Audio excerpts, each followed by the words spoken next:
Welcome to our afternoon program today, a panel discussion entitled Basoeki Abdullah in Contemporary Indonesian Art.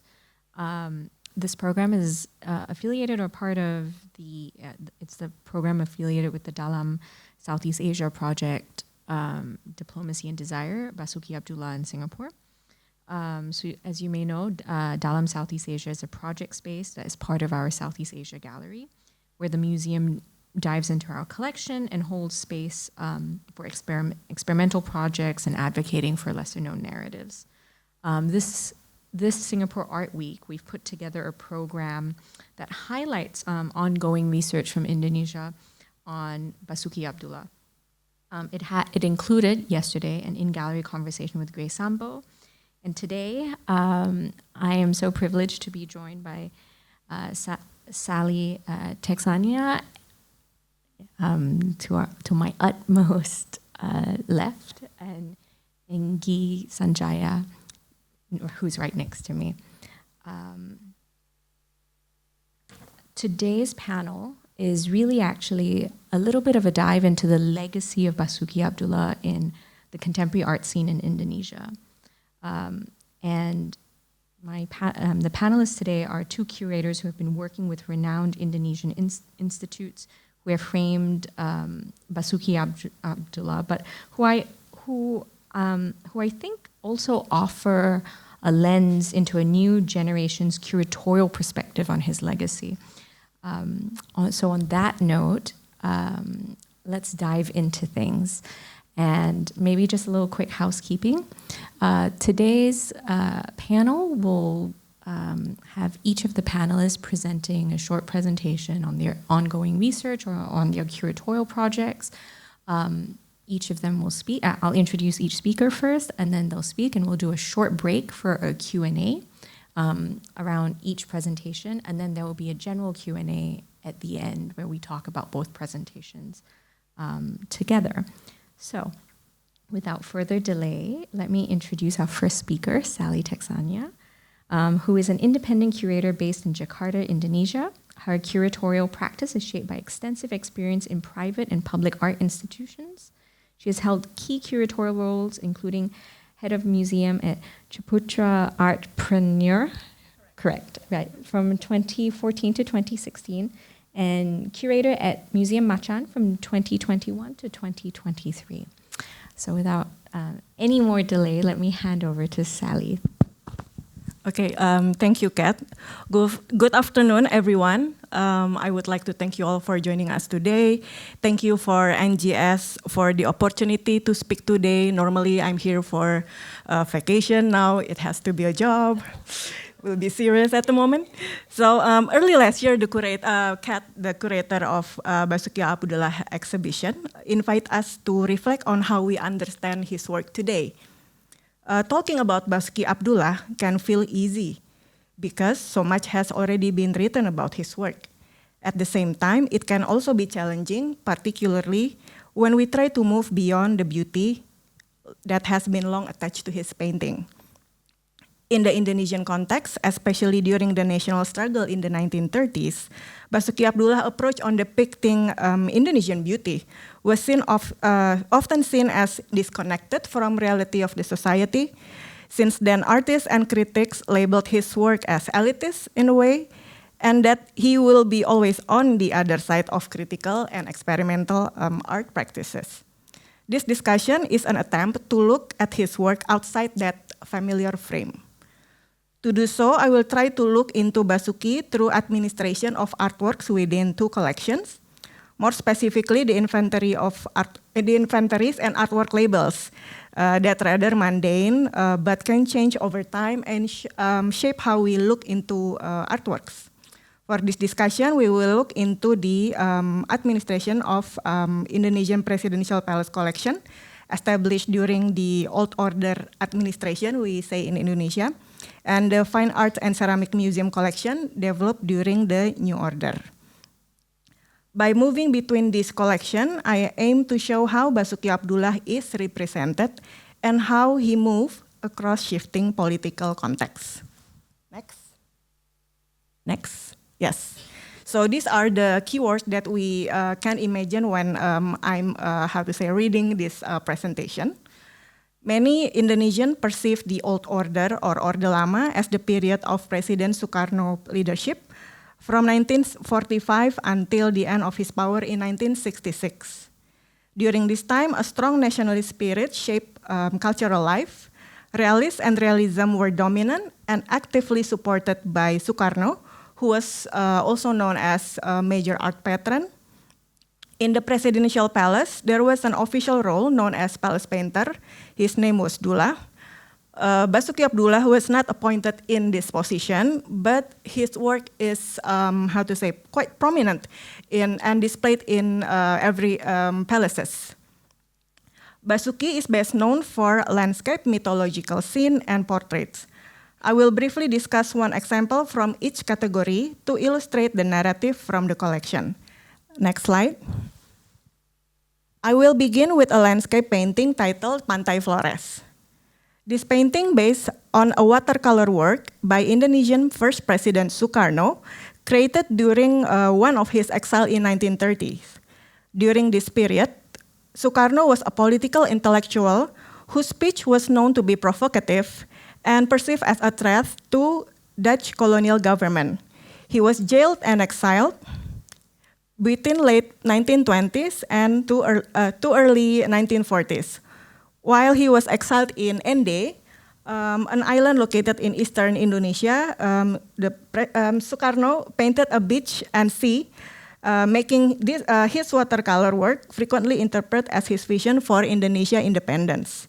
In 1942, Japan invaded Indonesia, and during this period, Sukarno was well supported because he was regarded as a key nationalist thinker and leader whose influence could gain local support and help Japan's war objective. During this period, Sukarno met Basoeki Abdullah, an artist who was active in Keimin Bunkashidoso, a cultural organization founded by Japan for local artists. Impressed by Basoeki's skill, Sukarno commissioned this work into an oil painting. So in a way, this work is an extension of Sukarno's vision through the hand of Basoeki Abdullah. Next, let's move on to mythology. While landscape painting like Pantai Flores visualize a nationalist spirit, mythology painting often project broader social value. Mythology, mostly taken from wayang stories, is a recurring subject in many Indonesian paintings. Because it's more than an entertainment, it serves as a powerful medium for conveying ideas and worldview. In the 1960s, wayang kulit performances were regularly held at the Indonesian Presidential Palace, underscoring its cultural and ideological significance. Basoeki Abdullah depicts the Battle of Gatot Kaca and Antasena in several versions, inspired by wayang story called Sembadra Larung. First explored in 1933, the scene appears twice in the Indonesian Presidential Palace collection, dated in 1955 and 1967. This work we will be focusing on the 1967 painting, which shows Gatot Kaca attacking Antasena under the mistaken belief that he caused a death of Sembadra, Arjuna's wife.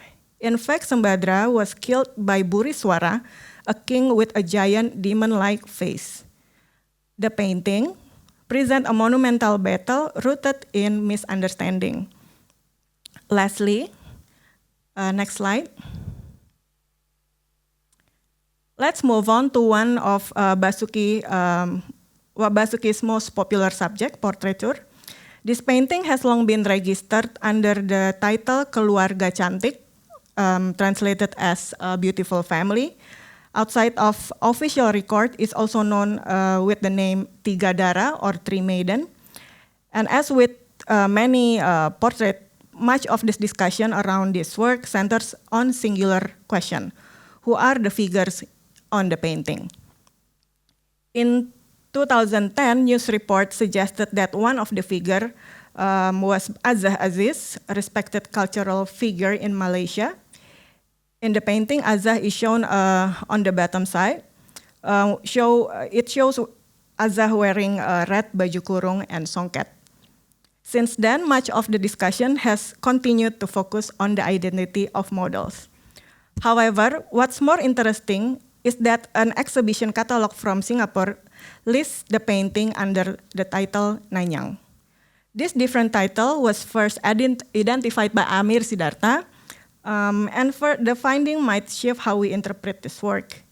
Rather than seeing this simply as another example of Basuki's ladies, the painting can also be read as an idealized vision of Nanyang, a broader Southeast Asian region, and perhaps more specifically of Singapore at the time the work was created. So this is the end of the Presidential Palace collection explanation. Next, we see the talks around Fine Arts and Ceramic Museum collection. The collection founded during the New Order, or we call it Order Baru, was an administration of the second President Suharto from 1967 to 1998. And during this period in the 1970s, the state prioritized political and economic stability. This shift had significant impact on arts, especially for artists working with abstract art. These artists gained greater freedom, and the era contributed to the development of abstract and decorative artistic style. This period was also marked by a shift in patronage, from a single state patron under Sukarno to emerging non-state patron in which non-state actors took a greater role and eventually until now become more dominant in Indonesian art ecosystem. Basuki likely seized this moment and take active role to shape the ecosystem. Next. After his return from Thailand in 1970s, he became one of the first artists in Jakarta to lobby the government for the establishment of an art gallery. Newspaper report, one of which I present here, show that Basuki was instrumental in supporting the establishment of an art gallery, which at the time did not yet exist in Jakarta. The article mentioned Basuki held a solo exhibition at Hotel Borobudur. Perhaps some of our guests here are familiar with the hotel. It was held in 1976 and was attended by approximately 25,000 visitors. From the painting sales and ticket revenue, he donated 7 million rupiah. In today's value, this donation would be equivalent to 21,400 USD, which was quite a substantial sum at that time. The gallery opened in 1976 under the name Balai Pajang Seni Rupa, loosely translated as a fine art display hall, and currently known as Museum Seni Rupa dan Keramik. Next slide. Although Basuki played a major role in establishing this institution, very few of his own work are in the collection. This is one of only 3 paintings by Basoeki Abdullah held at the museum.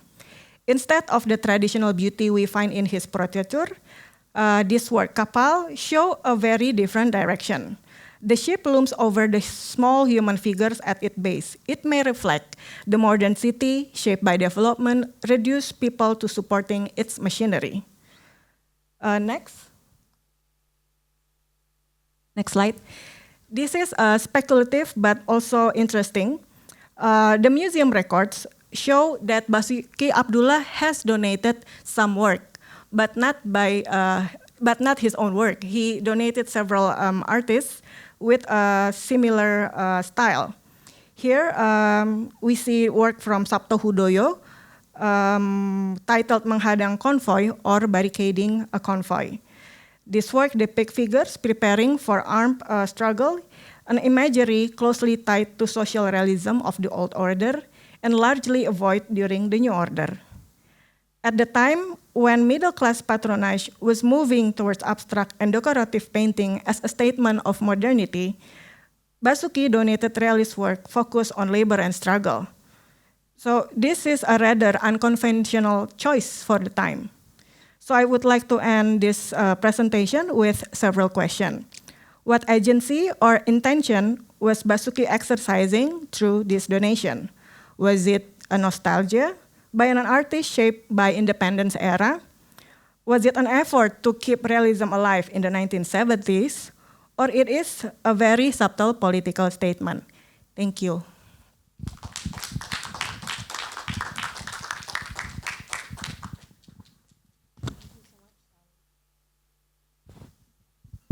Thank you so much, Sally. That's a very enlightening presentation, because essentially what you've mapped up for us very quickly, or sketched for us, is essentially Basuki Abdullah under Sukarno, the Sukarno era, and then Basuki Abdullah under the Suharto New Order era.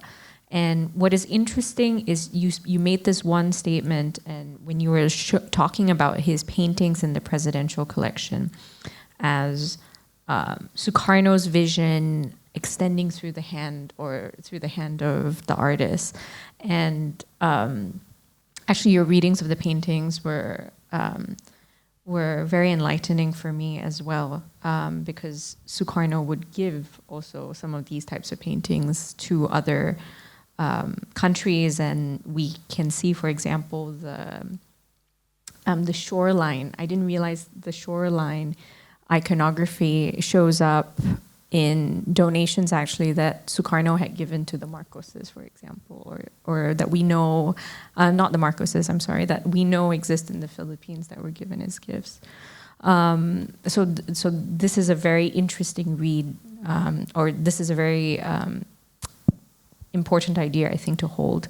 And then also to see then in the Suharto era, where he becomes a kind of institutional builder, in a sense, donating a kind of, would it be fair to call it as a kind of like arts activist a bit, or In Basuki's way. yeah, in this nuanced, in this much more nuanced, quiet political way that you were saying. So I think this distinction is fascinating, and we can pull it apart more with the audience later in the broader Q&A. But I'm wondering, you know, as someone who has studied both the collections of both institutions, how do you think these two, I mean, you asked about agency of the artist, but I'm curious whether you have an opinion about the shifts and the differences. Like, did he grow, you know, what was his relationship to being an artist under Sukarno versus Suharto? And do you know from your research if he had an opinion in either system? I think responding to your curatorial too, Kat, he is a soft diplomat. So he basically, in Indonesia, we know an expression, sailing between rocks. It's actually like a phrase for to explain what is our diplomacy outside local policy. I think he is the combination in form of an artist. So because in Sukarno is very much directed towards the nationalist spirits, I think that's also the wave that he write in a way. And then later, because in 1970s, I guess the spirit is that the people, not only the government, the private sector could join the development. He also write into that wave. Yeah. I think that's fascinating also, because a lot of times when we think about regime change or political change within national paradigms, we think artists get written out. But sometimes what we see across Southeast Asia's modern art history is often artists can sail in between. So this is, your presentation really brings this to the fore, I think, by focusing on two existing collections. And it's interesting that you can see them today. I just wanted to hold that as a first kind of question so that the audience is aware of maybe the significance of what it means for you to bring up these comparative analysis. So I'm just taking my agency as a moderator to point that out. But it would be great if we can actually go, I have one more question before we'll go into Guy's presentation. And what I would like to do is actually ask you about this painting. The Kulawa Cantik, right? Yeah. Beautiful family. Yes, beautiful family. Pretty family. Pretty family. Can we talk about how these titles come to be? Because I just want to say to the audience here, if you haven't gone to see Diplomacy and Desire, the exhibition focuses on the time that, it focuses on Basoeki Abdullah's relationship to Singapore specifically. But one part of that is that he did live here between 1958 and 1960. And while we don't show this painting, we do show this catalog. And this was one of the most iconic works he made during the period that he was in Singapore.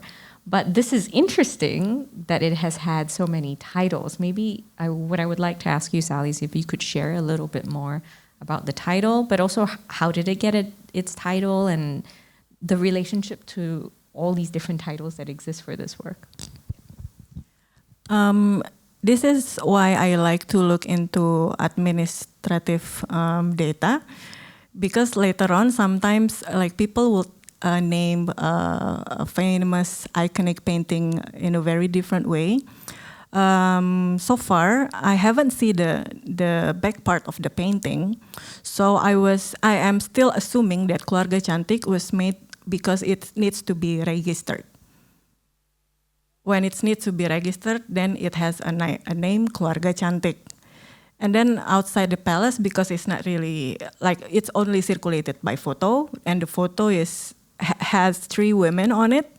And as far as I remember, in the past, we have this movie, Tiga Dara in Indonesia.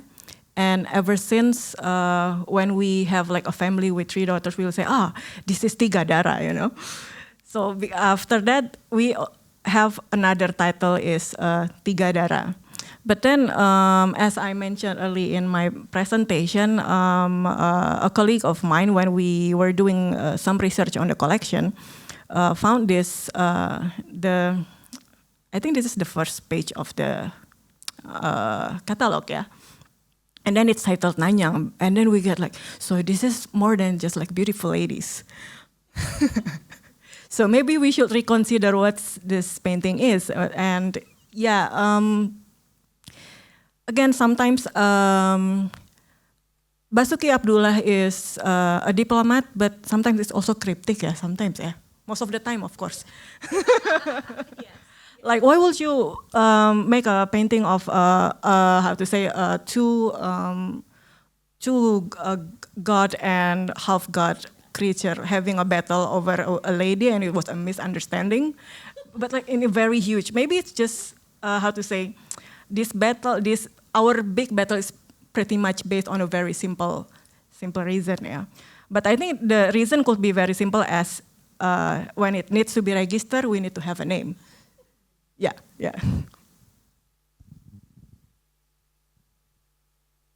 But also there's something quite funny and beautiful about that if we need to put a name on it, our pop culture references kind of date when a work gets thought about and when it comes back.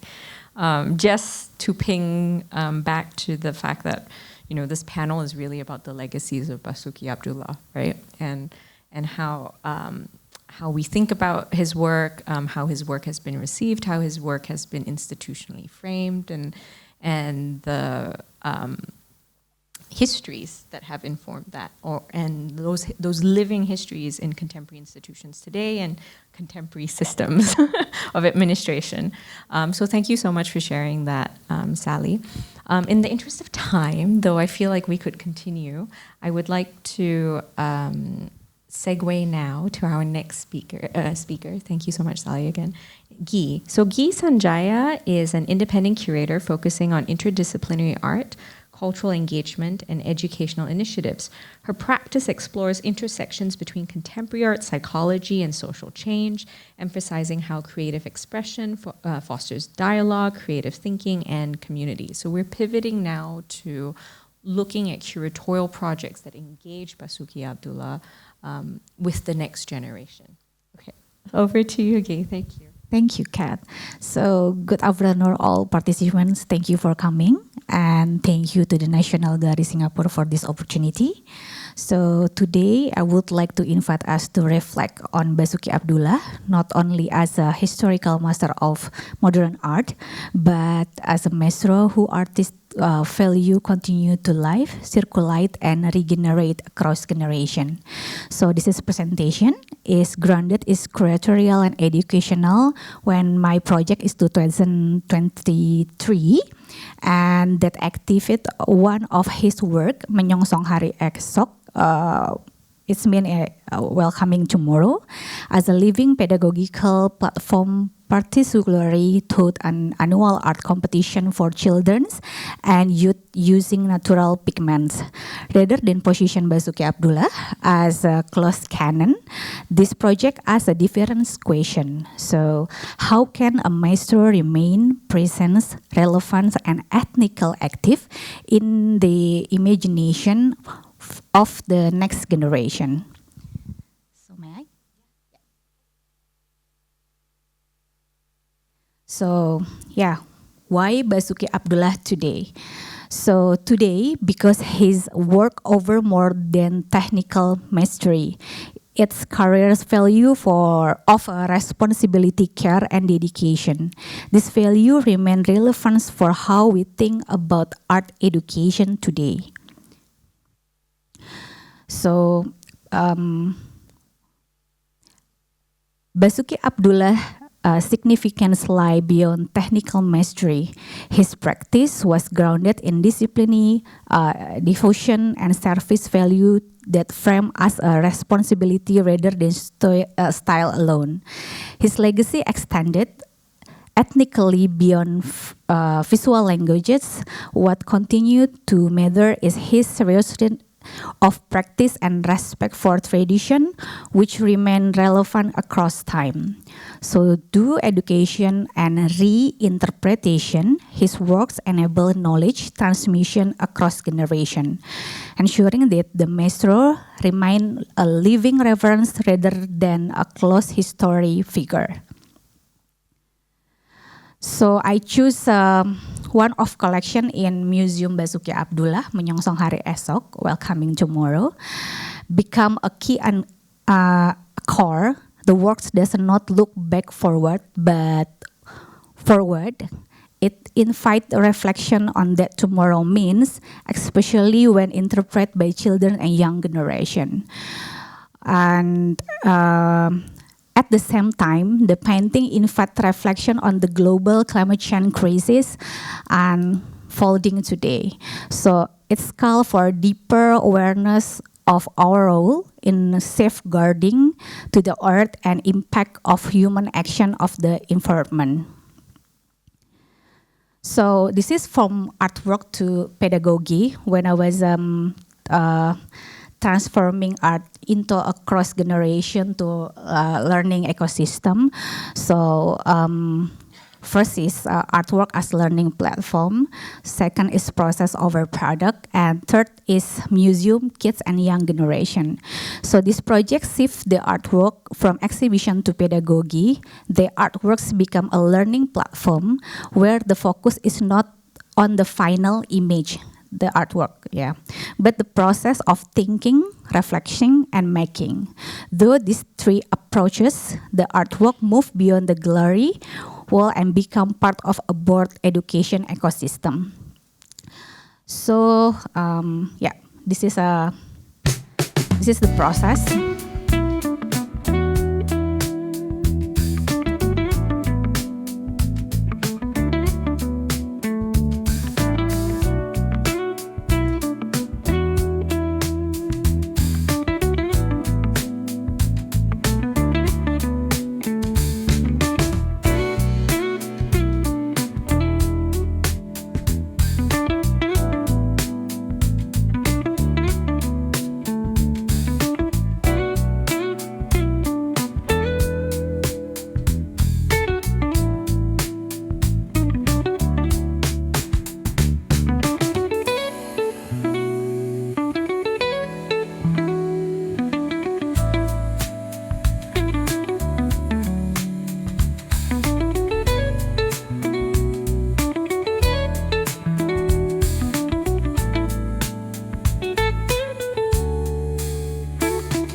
yeah, that's the process when the participants make a pigmentation. So we see the mesh, mesh we call in Indonesia is ulekan, but in the suburb they can use a mesh like that. But in the city they can use blender.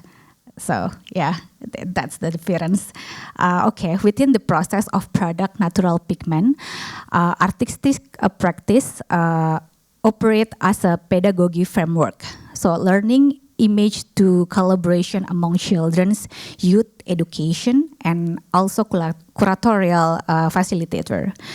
The impress on process of product allow experimentations, material inquiry, and collective problem solving to become central from knowledge product. This is shared process. Position the museum is not a site of instructs alone, but as a space of intergenerational learning and curatorial research. So I have 3 methods for this project. So first is youth interpretation, second is natural pigmentation practice, third is annual continuity.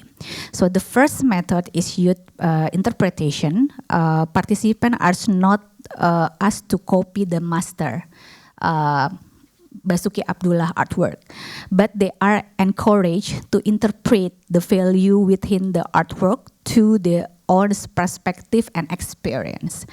The second is natural pigmentation practice, is introduce material awareness, the ecological responsibility. Material here become for knowledge, not just tools. So the third is annual continuity. Repetition important because it's low regeneration. Each year bringing a new interpretation, ensuring the knowledge and never stop. So this is a mapping participation and reading the map. So yeah, in Indonesia, Sabang until Merauke, so very bigger. So total submission is 2,356 participants, but we just like curate 15 in levels, elementary, junior, and senior high school. And we just like curate 45 for exhibition because it's Museum Basoeki Abdullah is not a bigger, just like small museum. So the map show participants from across Indonesia. What matter is not only the number of participants, but with geographical separate, showing access beyond major city. So yeah, we have another method how to open call and everything. So, and yeah, for me, curator as mediator, because in this project, the curator act as mediator also. My role is to transit, connected, and ensuring ethnical transmission between the maestro and then the next generation. So yeah, throughout this process, the relationship between the maestro and young participation become a real and live, because its knowledge is activated through to practice. So it's not maestro remaining present repeatedly because new voice and invite to response. So this conclude. Continue is a cultural responsibility of maestro, remaining alive when education allow the next generation to image tomorrow to his work. So, and then thank you for your represent and active engagement. I hope this presentation does not end here, but continue as among conversation between idea, practice, and the future of art. Thank you. Thank you so much, Ki. Let me just turn us back to the right slide, unless can someone help me with the holding slide, if that's okay, so I can just go straight to questions. Okay, so thank you so much, Ki. The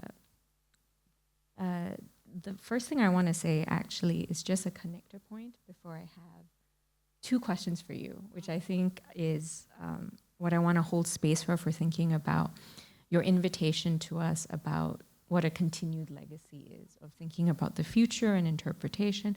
And it's something that struck me from our conversations over the last year periodically, as well as, just now hearing both of you present together, obviously these are very different presentations, right? And they advance different ideas of how an artist's legacy persists. And in order, before we even ask the question of what Basoeki Abdullah's role is in the contemporary Indonesian art scene is, or in relation to Indonesian contemporary art, which was the title of this panel, and we will get to that question right after this, we kind of need to know the foundation upon which any claim would be made to that, right? And what Sally presented to us are sort of the institutional framings, his institutional legacies that are being delved into, but also that he held certain types of cultural space, right? The paintings are an extension of a specific moment under Sukarno's commissioning. Under the new order, there was a sense of him contributing as part of a generation, building up the cultural scene in different ways. And that's where you see the artist holding a different kind of literal physical space where money is invested into building cultural institutions. There are donations. I thought the highlighting that you made of the donations of the more realist paintings that you noted weren't necessarily popular for the time is interesting, because that's a kind of, if we think about paintings and artistic styles as ideas of a specific time, then that's holding space, right? In a sense, the donation ensures that this kind of vision, this kind of style is held within the cultural discussion. So there is that evidence, I would say, in some ways, that Basoeki Abdullah is holding and creating cultural space. Now, in the same vein, I think, Guy, what you've kind of done is extended that legacy of holding space and really put that at the foundation of your curatorial work, which engages in the pedagogical. And even though you use the term maestro, which I know is used a lot within the nationalist framing of Basoeki Abdullah, but also in the sense that this is his framing when people write about him in his in his biographies and so forth. But you don't actually give him that privileged position. Yeah. You asked, in a sense, for this kind of holding of space or response to his work. And then you go into the making itself, like the physical making, the making of pigments, the making, like what is in the painting process itself. And you invite a new generation into that. I know not everyone here was at the program last night where we had a documentary that was presented from 1991, which was one of the moments, and you were there as well, one of the moments from that documentary came to mind as you were speaking, was that he had asked his daughter about, he was basically encouraging her to paint, to keep that process going. And so there was a sense here that this was also an artist that held a lot of space for the process of painting, the materiality of painting. And it comes out so clearly in your project that you're holding space for that, right? Okay, this is the bridge between you guys as we open this conversation. But let's go into your presentation a little bit, Guy, and there are two questions here. The first one I'd like to ask you, because the focus here is Basoeki Abdullah, and in a sense, you've held space for his line of thinking of process, of painting, and getting the next generation, and especially people outside city centers where our infrastructure is stronger, to engage with his legacy through the actual artworks, but also through the process of making pigment and color and going into the painting process, right, and making it their own. Do you do this with other artists, or is this program specific to Basoeki Abdullah? Okay, let me explain. Because Basoeki Abdullah is a maestro, and they have he has a museum also, and then he's very famous. I hope this method also can repeat to the next artist. But even though Basoeki Abdullah also, I mean, like, he is very famous in another country, even though in Singapore. So I think, it's a gap generation. I should say like that, because right now it's I'm really sorry, even though, I mean, like, I say like, generasi Z, Alpha, and something like that, we not like direction, give education about historians. So it's not easier for like that. So we just like engage its different part of how they like, and after that they can like ask what Basoeki Abdullah, why he is go to international. He is a diplomat or what, or artist, or any kind of question. So for me, I think this is method can repeat it or to another artist. Yeah, can research also. Yeah. So in theory, you could also do this also for Sujono. Probably be. Yeah. But we should like create another artwork. Yeah. So relevance or no? Because if we the naked Basoeki Abdullah, I mean, like, it's not get information to the youth because it's underage. So we should like check and curate the artwork first lah. Yeah. You've actually brought up something I didn't even realize or think about that, but you're absolutely right. Actually, sometimes when it comes to subject matter and whether and the social mores of the time, right? And these are things that are shifting. One of the things that came up in the conversation yesterday, and this is just to invite everyone into that same intellectual space that we've been occupying. One of the things that was interesting that we talked about was how Basoeki Abdullah had made the claim that nudes, or it's not a claim, but that nudes were an important art historical subject and had gone through and been throughout history. And he was said to, he was written, or it was reported that he said something to the extent that how modern a society is, or how progressive a society, legal structure is based on how it treats nudes, essentially art nudes, right? And this is a very radical idea. Also, it continues to be one today. So you're absolutely right, because the discernment, and this is across any society, right, of how we deal with human form and its representation speaks a lot to how we teach art, but also how we teach other sort of social humanists. I don't want to go down there, but I just wanted to highlight that, and also that he had a progressive view in that sense. But I want to go back to something, Guy, if that's okay with you, and that was really the question about how this program came up, I think, because, I'm sorry, I think the question, I'd like to pivot the question I asked you, whether you could do this with another artist, or if you thought of another artist to develop this curatorial program.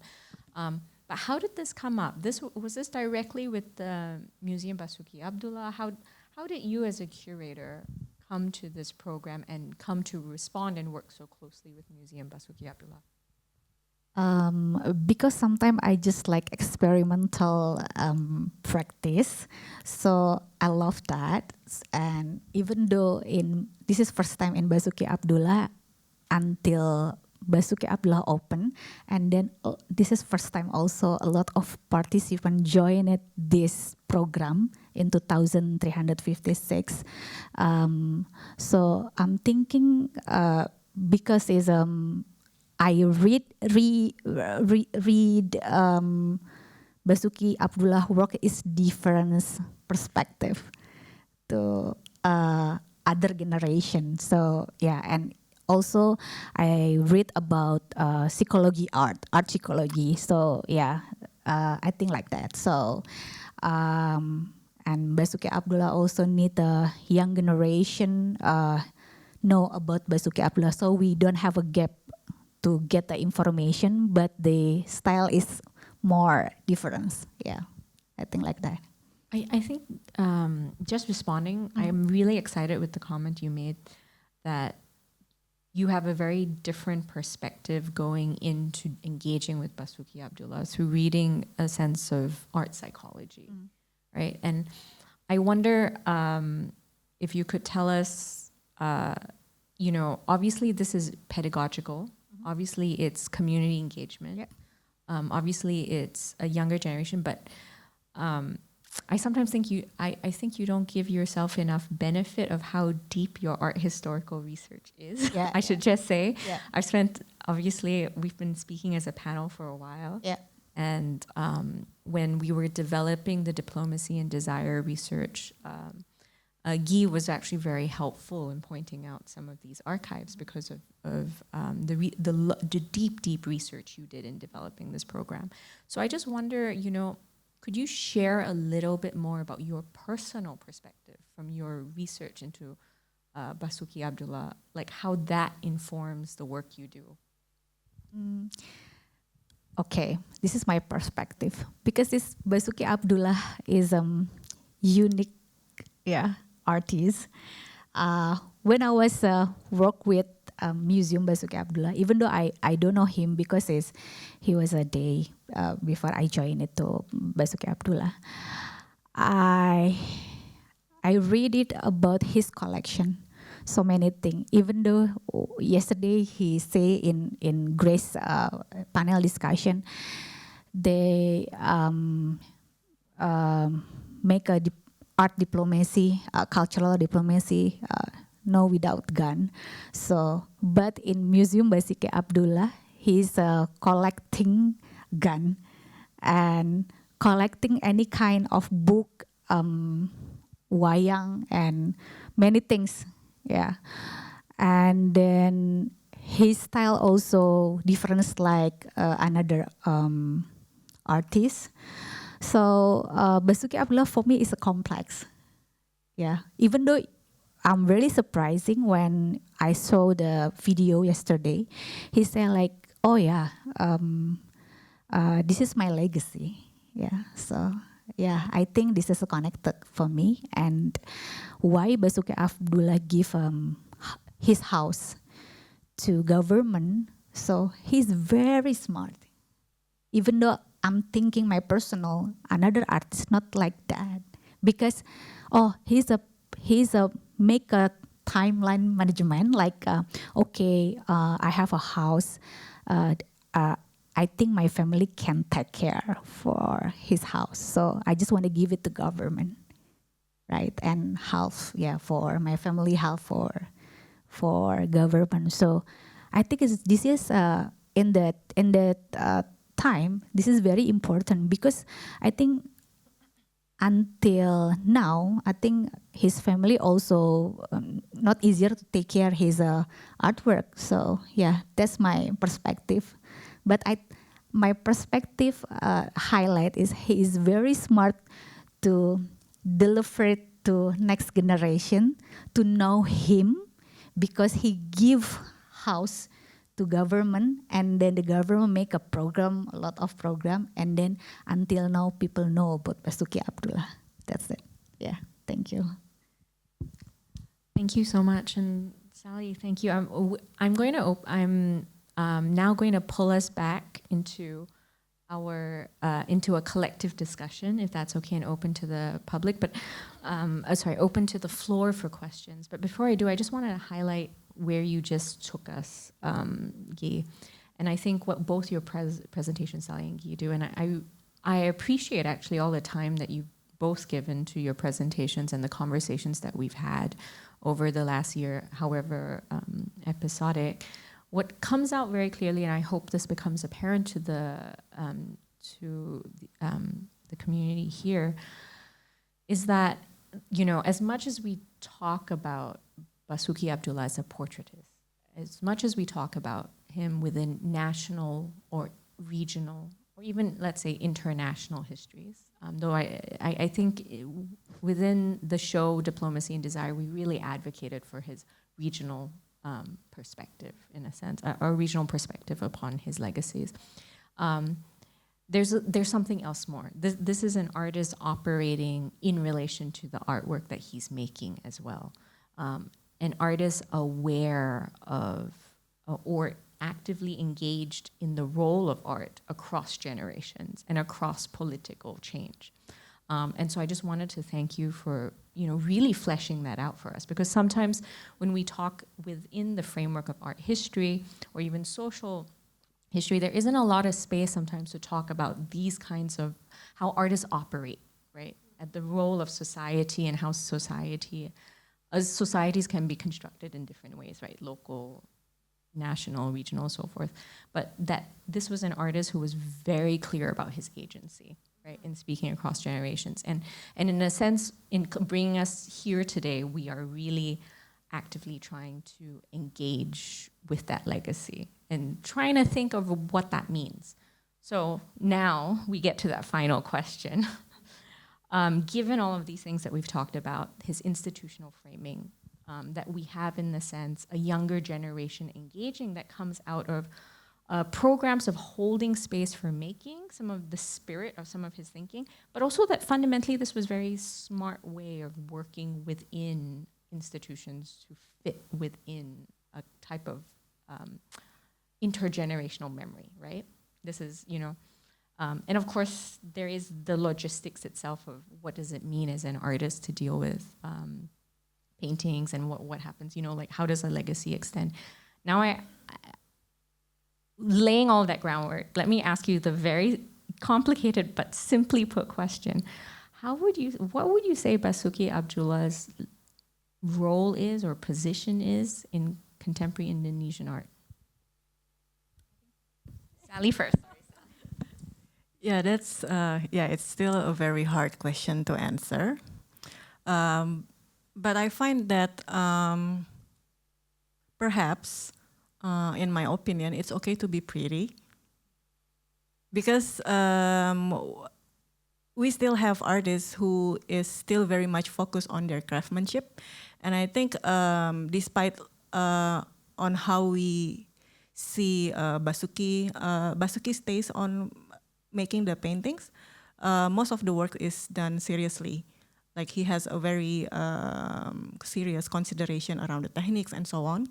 And this is sometimes neglected in contemporary sphere, but I find that we still have artists in contemporary arts doing such a thing.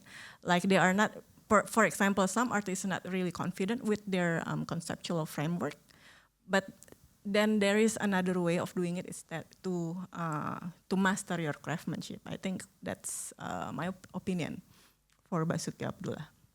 Yeah. In my opinion, I think Basoeki Abdullah, they a lot of strategy for himself. So they manage everything, even though art diplomacy to another country and everything, give house to government and everything. So I think he had legacy for his work, whole work, yes. And in Indonesia, also same like Sally, probably in another artist also good like Basoeki Abdullah, but yeah, we don't have a time for research, or even though they gone and we don't have archive and everything. So I think, yeah, for me, Basoeki Abdullah is the smartest. Yeah, even though his name right now, always live until 2026. yeah, for me like that. I think both of you are giving me very diplomatic answers. Which is we great. always have the generation of the stereotypes, right? Yes. Because and then the discussion around, should we be pretty or should we be smart? Like there's always the dichotomy of this, right? But sometimes it's also rooted from the discussion around the 1930s. Yes. That how to say, like Basoeki Abdullah, I guess he offended Sujoyono, if I'm not mistaken. Yeah. Bang Ucok, bener nggak bang? So was it right? Like he was very very offensive with people not really mastering your technique, right? Yeah. And I think it's just it's pretty much the dynamic that we can see in the contemporary arts practice also. Yeah. Thank you. That's actually a great. I had to prod both of you on that. I'm sorry. But yeah, no, because I think that's fascinating in a sense that these principles persist, but also like, you know, even if you look at his legacy, he's adored in the 50s, 60s. And then the question becomes in the 70s where he's critiqued a bit for Art of Lust, you know. So his legacy changes over time as well. And I agree that these principles, you know, one of the things that's quite funny over today and yesterday is how much beauty has come up as a word and as an idea that we almost tentatively take. When Grace did her beautification as a concept, should we feel uncomfortable with beauty? What does Basoeki Abdullah bring up about notions of beauty today? You know, like this was where we kind of ended yesterday. But I was just wondering if, Guy, you wanted to respond to that since I prodded both of you, and Sally, thank you for that clarification, which is clear. It is true. These are debates, and we have not moved beyond that 1930s dynamic. And I don't know if you want to add anything, Guy, before we open to the floor. Do you think, I'm curious in the sense of how contemporary Indonesian artists today maybe might respond to Basoeki Abdullah. Like, is he in, you know, because you put him in an educational framework for a younger generation within the community art. But I wonder, are there artists engaging with him? Is he a figure? You know, I'm wondering in this sense, like when he does come up in contemporary discourse, unpublished contemporary discourse, right? You know, what is the relationship, if anything? You mean it's my perspective or what? Your personal. Oh, okay. Whole space for gossip. Depends. Yeah, depends. Yeah. Yeah, I think it's because it's in Indonesia and that year a lot of Sujoyono and even though I researched about Trijoto Abdullah, a first sculpture in Indonesia, is a sister of Basoeki Abdullah. It's not easier, but I think Trijoto Abdullah because his last name is Abdullah, is same like him. So yeah, for me it depends for reading to another artist. So probably if because a lot, but for me is a different. Probably is Afandi. They manage the museum with family, but Basoeki with government. So it's a different part of that for get the regeneration and then read it the artwork also. So yeah, I mean like different part, something like that. Thank you. That's you're very generous actually to give us that amount of context, and that opens up a series of questions. But I am being prodded that we are running over time, and I'd like to take this opportunity to open to the floor for questions. And do we have any burning questions in the audience today? We have mics that we can bring to you. Any points of clarification or anywhere you'd like to go with our speakers? No? Oh, we have one here. Hi, thanks to both of you. My name is Julia, and I look at Indonesian politics for my job, but art is fun. So we just celebrated 100 years of Pramodia Anantato's birth last year in Singapore. And I know that young Indonesians read him very closely today because he was jailed by Suharto for a very long time. If you were to line up Basoeki Abdullah with Pramodia, how would you say Indonesian youth today relate to both of these grand, one is an artist, the other was a writer and a journalist. How do you think young Indonesians today engage with both of these men? Thanks. It doesn't matter who. And you may not have an answer, that's fine too. if you guys feel both can take the question, but Gia, I think this one's really... Okay, thank you so much, Julia, for your asking. So it depends because Pramudia Ananta also have exhibition in Netherlands. Yeah, Bang Ucok ya kalau nggak salah di in World Museum, I think. And then yeah, I think his perspective of in very hard because it's activisms. Yeah, so I think youth, I think it's 16, 17, 18 right now is a difference like my age, past age, yeah, and they can like very sensitive to get the issue and everything about political, even though right now is technology is very important, so the information's a lot, right? So yeah, different perspective because it's painting, they can try to, even though I mean like write also, even though it's right now is a lot of AI, but the creative thinking is different. So they can play with the painting, or they can play with creative thinking and activisms. So yeah, I think it's a different part of medium. So yeah, for me like that, probably. I don't really have an answer because like to compare both is a bit, yeah, I think it's quite different. Yeah. But I know Julia. But Pramudia, of course, is more influential. Yeah. Because it's sure. right now is all kids generation is very criticisms, very critics. Even though if I do something, oh, not like that, auntie, not like that, yeah. So. And then even though when I was they can like percentage very well than me, and so many arguments. So yeah, like that. Thanks, guys. We have another question up front. Thank you very much, Gia. I for comparing Afandi with Basoeki Abdullah. I actually have a question for Sally because you worked with Ciputra. Now, Ciputra has a huge collection of Hendra Gunawan.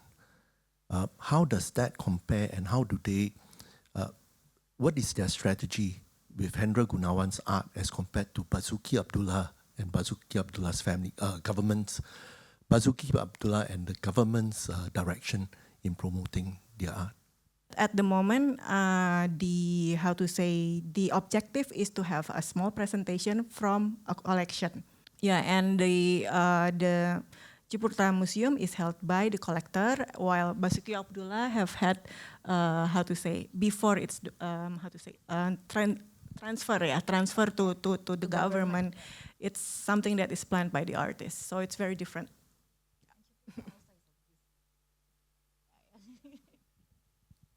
You heard that, right? That distinction. We connected. Okay. Thank you, Sally, and thank you, Guy, for your time this afternoon and for preparing and being so generous in sharing your thoughts and your research. And thank you so much for joining us this afternoon for this public program, Basoeki Abdullah and Contemporary Indonesian Art, associated with Diplomacy and Desire, Basoeki Abdullah in Singapore. I invite you to come visit the exhibition. It is upstairs in the Supreme Court, the former Supreme Court building, or the Supreme Court wing. And before I send you off to the rest of the Singapore Art Week weekend, I'd like to just invite you to give us some feedback on today's program. Your feedback is very important to us. If you could scan the QR code.